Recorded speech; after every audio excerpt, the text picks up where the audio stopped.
Hello students, welcome back to real classes. My name is Firoz Ali. Last video में हम लोगों ने स्टार्ट करा था समग्र मांग और समग्र पूर्ति वाला चैप्टर। उस पर आधारित ये तीसरी वीडियो है। अब तक हम दो वीडियो बना चुके हैं। अगर आप लोगों ने लास्ट वाली दो वीडियो नहीं देखी है तो ये चैप्टर आपको समझ में नहीं आएगा। उसको वीडियो को देखिए, मैं उसका लिंक डिस्क्रिप्शन में दे दूंगा। चलिए शुरू करते हैं।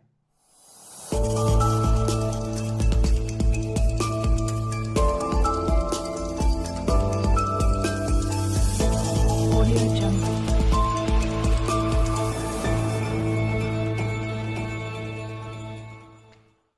ये कॉन्सेप्ट एक टेबल बनाई है मैंने। इस कॉन्सेप्ट को हम सीखते हैं। जो लास्ट कॉन्सेप्ट हमने सीखा था, एपीएस और एमपीएस क्या होता है। एपीएस मतलब एस अपॉन में वाई, एस का मतलब बचत और वाई का मतलब इनकम, और एमपीएस का मतलब बचत में परिवर्तन और आय में परिवर्तन। इसको कॉन्सेप्ट को हम अप्लाई करना सीखते हैं। इनकम दे रखी है, उपभोग दे रखा है। पहले मैं सेविंग निकाल दी मैंने।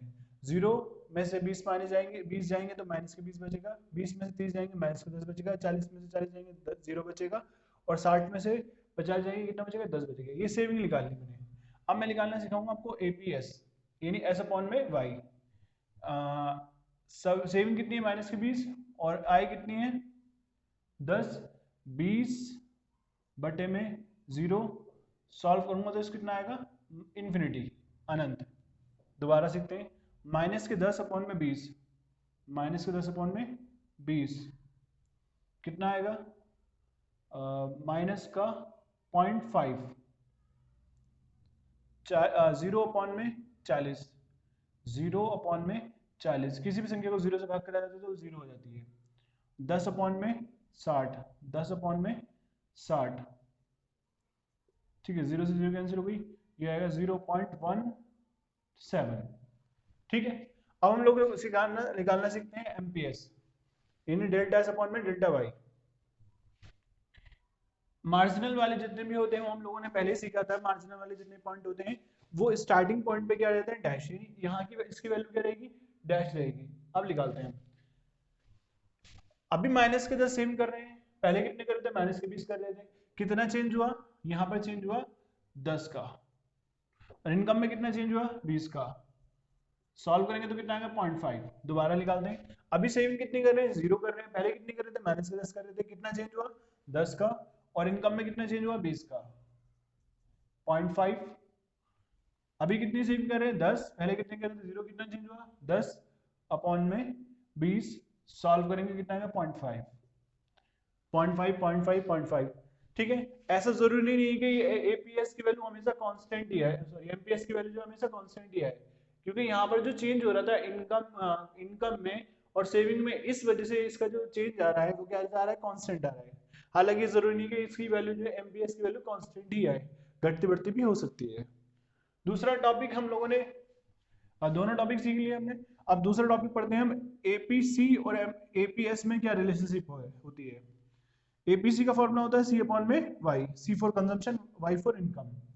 एपीएस का फॉर्मूला होता है एस अपॉन में वाई, यानी सेविंग अपॉन में इनकम। इनमें क्या रिलेशनशिप है? एपीसी और एपीएस का जोड़ हमेशा कितने के बराबर होता है? 1 के बराबर होता है। ठीक। इसको एग्जांपल के थ्रू समझाता हूं मैं। एपीएस की एपीसी की वैल्यू मैंने मानी 0.75, और आपको क्या निकालना है? एपीएस का मान निकालना है।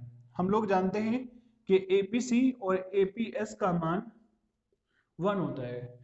एपीसी की वैल्यू कितनी आ रही है? 0.75। और एपीएस की वैल्यू हमें मालूम नहीं, इजकल टू 1।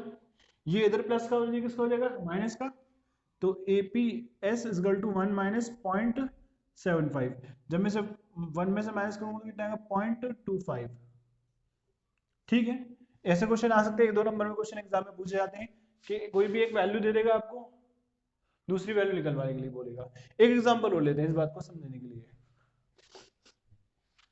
यहां पर लोग, मैंने अब इसमें लिया एपीएस, अब एपीसी निकलवा रहा हूं। हम लोग जानते हैं कि एपीसी और एपीएस का मान कितना होता है? 1 होता है। एपीसी की वैल्यू हमें मालूम नहीं, हमें मालूम है किसकी वैल्यू? APS 0.20 is equal to 1। ये इधर प्लस का है, इधर किसका हो जाएगा? माइनस का। ओके। 1 माइनस 0.20, इसमें से उसको माइनस करेंगे तो कितना आएगा? एपीसी का मान 0.8। इसी तरह से हम लोग सीखेंगे एमपीसी और एमपीएस में रिलेशनशिप क्या होती है। इसमें क्या रिलेशनशिप होती है, इन दोनों का जोड़ भी कितना होता है, 1 के बराबर होता है। इसको समझाने के लिए जो एग्जांपल लिया मैंने, एमपीसी का मान दिया मैंने 0.9 और एमपीएस का मान निकालना है मेरे को। हम लोगों को मालूम है कि एमपीसी और एमपीएस का मान कितना होता है, 1 के बराबर होता है। एमपीसी की वैल्यू कितनी है, 0.90, एमपीएस का मान हमें निकालना है इक्वल टू 1। ये इधर प्लस का होता है, उसका हो जाएगा माइनस का। हालांकि कुछ बच्चे जो है डायरेक्ट कैलकुलेट कर देंगे इसको, लेकिन मैं स्टेप बाय स्टेप बता रहा हूँ आप लोगों को कैसे सॉल्व करना है इसको। 0.10,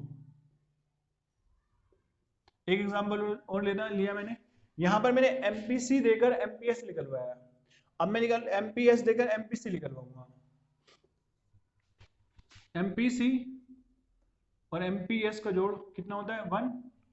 इसकी वैल्यू मैंने कितनी मान रखी है, एमपीएस की 0.40, एमपीसी की मान हमें निकालना है इक्वल टू 1।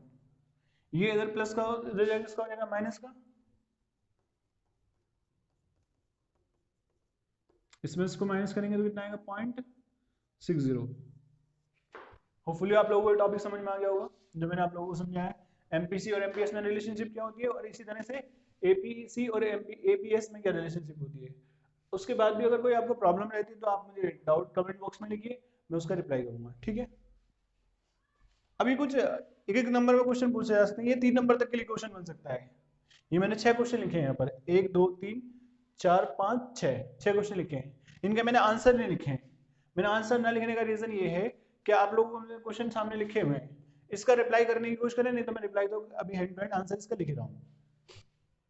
पहला क्वेश्चन है कि एपीसी का मान ऋणात्मक हो सकता है क्या, तो इसका आंसर सुनिए जरा ध्यान से।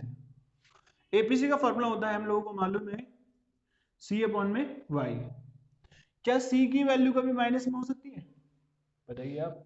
यहां देखिए 0 पे कितना है, 20। कभी सी कभी माइनस में हो सकता है, नहीं हो सकता, क्योंकि हम लोगों ने सीखा कि कुछ ना कुछ इनकम पे कुछ ना कुछ उपभोग जरूर करते हैं हम।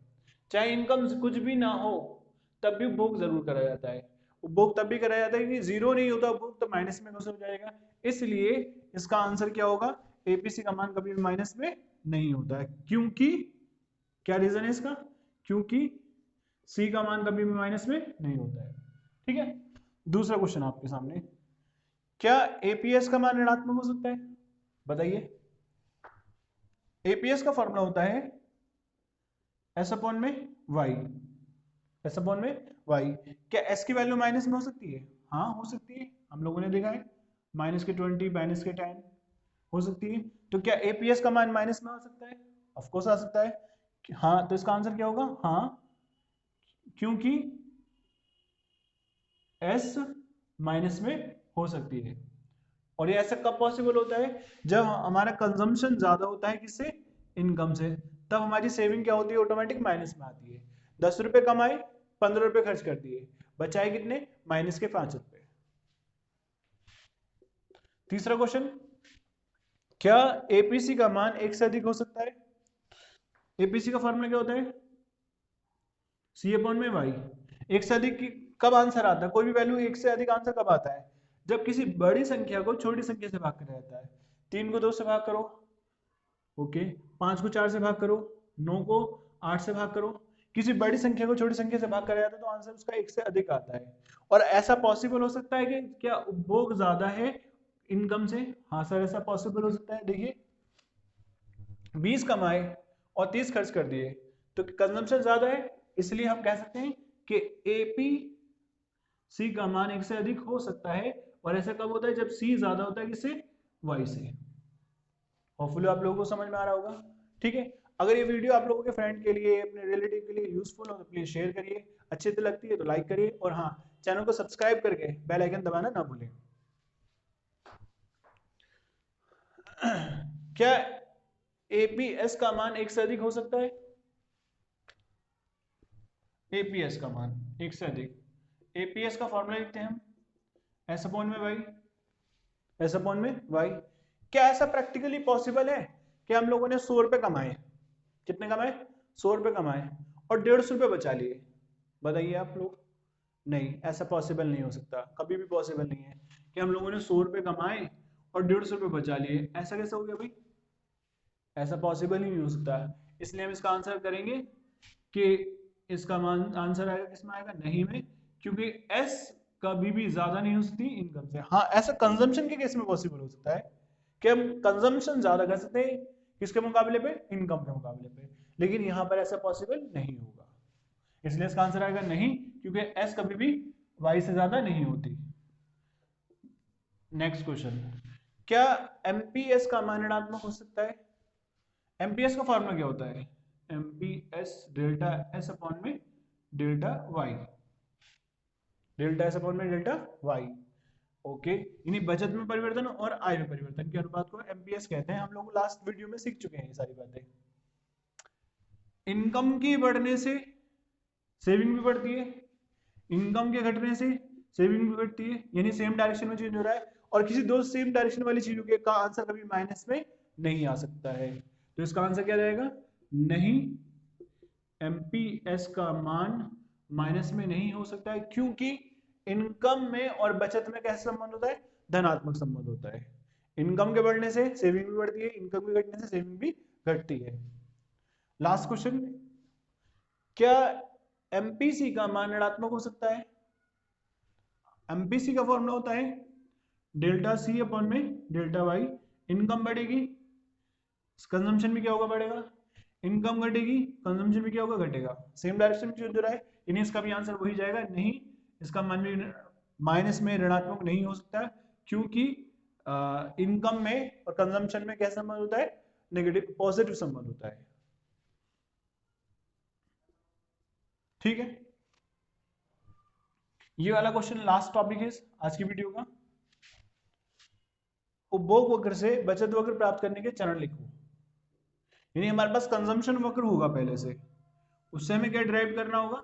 सेविंग वक्र ड्राइव करना होगा। ठीक है सर, ये सेविंग कंजम्पशन कर्व, और मुझे ड्राइव करना है क्या? बचत वक्र। इसको मैंने डायग्राम के थ्रू समझाया है। ये एग्जाम में ये वाला जो कॉन्सेप्ट मैं समझा रहा हूं आप लोगों को, ये वेरी वेरी इंपॉर्टेंट होता है पहली बात तो।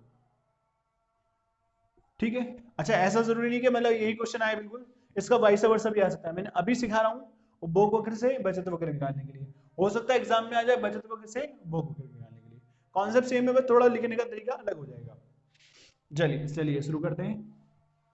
ये हमारे पास कंजम्पशन वक्र है, ये वाई है, वाई यानी ए एस 45 डिग्री के एंगल बनता है। पहला पॉइंट, ये जहां से स्टार्ट होता है शायद उपभोग कहलाता है। वो जहां से उपभोग वक्र शुरू होता है उसको शायद उपभोग कहते हैं। ये वाला पॉइंट और ये वाला पॉइंट, जितनी हाइट ही नीचे हो उतना पॉइंट यहाँ पर निशान लगा दीजिए। सर ऐसा क्यों? क्योंकि हम लोग जानते हैं कि सी बार और एस बार की वैल्यू बराबर होती है। सी बार यानी स्वायत्त उपभोग और स्वायत्त बचत, बस ये माइनस में होती है और वैसे प्लस में होती है। देखिए जरा इधर देखिए टेबल में, इनकम कितनी है? 0, उपभोग कितना है? 20, बचत कितनी है? माइनस के 20। क्या ये दोनों वैल्यू बराबर है कि नहीं बराबर है? और ये ऐसा हमेशा रहेगा कि स्वायत्त उपभोग और स्वायत्त बचत की वैल्यू क्या रहेगी? बराबर रहेगी। तो यानी ये यहां से यहां तक पॉइंट स्वायत्त उपभोग है, इसके जस्ट स्वायत्त बचत कहां से शुरू होती है? माइनस में। पहला पॉइंट ये हो गया। लैंग्वेज में लिखेंगे स्वायत्त उपभोग और स्वायत्त बचत दोनों बराबर होते हैं, क्योंकि इन दोनों की वैल्यू हमेशा बराबर होती है। हाँ, बस इतनी फर्क है कि स्वायत्त बचत किसमें होगी? माइनस में होगी। पहला पॉइंट समझ में आ गया। दूसरा स्टेप, इस पॉइंट पर ये एस और ये कंजम्पशन दोनों बराबर हैं इस पॉइंट पर, इसको मैं नाम रख दूं ए पॉइंट पर। ये पॉइंट पे दोनों बराबर है, तो यानी जब y बराबर है किसके? c के, y बराबर है c के, तब ऑटोमेटिक सेविंग कितनी हो जाएगी? 0 हो जाएगी। भाई 100 रुपए कमाए और 100 रुपए मैंने उपभोग कर लिए, दोनों बराबर है, तो तब हमारी सेविंग कितनी हो जाएगी? 0 हो जाएगी। 0, ये हुए 0, 2 पॉइंट हो गए। ठीक है, तीसरा पॉइंट, अब इनकम ज्यादा हो गई इस पॉइंट के बाद। इनकम ज्यादा है किससे? कंजम्पशन से। जब इनकम ज्यादा है किससे? कंजम्पशन से, तो तब सेविंग किस में होगी? प्लस में होगी। प्लस की वैल्यू यहां से ऊपर शुरू होंगी, तो ये यहां पर और यहां पर डायग्राम स्केल रखूंगा मैं, ये बन गया एस फॉर सेविंग वक्र। लास्ट पॉइंट लिख देता हूं, एमपीसी स्लोप ये ढलान दिखाता है किसका, सी वक्र का। यानी सी जो एमपीसी जो वैल्यू है जो अभी हम लोगों ने निकालने भी सीखी है, एमपीसी ढलान दिखाता है, स्लोप दिखाता है किसका, सी वक्र का। और अगर मैं 1 माइनस एमपीसी कर दूंगा, 1 minus MPC, 1 minus MPC automatic किसके बराबर हो जाएगा, एमपीएस के बराबर हो जाएगा। तो यानी 1 माइनस एमपीसी किसका स्लोप दिखाएगा, एस वक्र का। ठीक है, होपफुली जो टॉपिक मैंने आप लोगों को वीडियो में समझाए ये आप लोगों को समझ में आ गए होंगे। ये समग्र मांग वाला जो है, समग्र मांग और समग्र पूर्ति का जो चैप्टर था वो पूरा कंप्लीट हो गया है। उसके बाद भी अगर आप लोगों को कोई डाउट रहता है तो कमेंट बॉक्स में लिखिए, मैं उसका रिप्लाई करूंगा। तब तक के लिए टेक केयर, मिलते हैं नेक्स्ट वीडियो में।